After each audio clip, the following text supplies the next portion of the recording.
naye ndiani? Shamwari yangu classmate. Shamwari yako?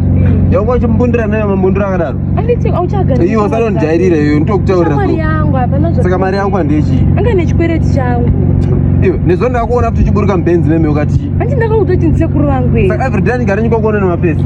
Kana ukona zvichinetsa ngatisiyane. Handisiyo nekuda kwemujolo ruzi. Yo, ita kunge ukatondorora ezipa mheno wakuto. Mani na usuzvendiramba mani. Ina usuzvendiramba mani. Achada iwe apasisina iwe nenachada naye.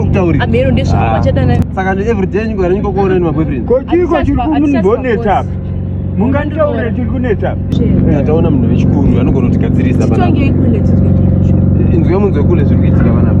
Uyu musikana weko ibhebhi rangu igirlfriend yangu handiti. Ndinoda kutomuroora. Ndamuona aine akanga mupana apa vachopana hage achipiwa mari apa vari kutanzi shamwari yake. Ndamuexplainera ndakati iyi shamwari yangu andipa mari yangu yechikwereti hage ndiye mbaba isu saka iproblem yendeyo yapo. Pandiri kuona pasina nyaya yose iripa. Muri kutaura kuti uyu apiwa mari neclassmate yake. Inini muri kutaura kuti boyfriend. Ipapa ndo pataichida kuti anotarisa. Iwe unongomhanyawo ungodanana nevakomana vanongoita noizi neparodhi. Kutoratidza apa zvinoreva kuti iwe ndiunotoone problem. Unongodanana netukomana tusina kana gwarangwa zvato. Muzukuru, hazviitwe izvi vanhu ava vanoda kutosefwa. Unotora kuvasefa. Wowanoka murume ane gwarangwa.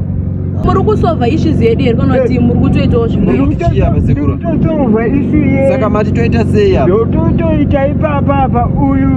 Asasikoronetswa nevanhu vasina gwalangwa. Asina gwalangwa?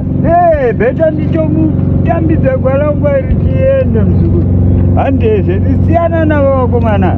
Ndamutara maudotera bhebhi rangu kana ndiwe unonetsa munhu parodhi. Aiwa hauna waruwe. Aiwa hauna waruwe. Handokudza aiwa hauna waruwe.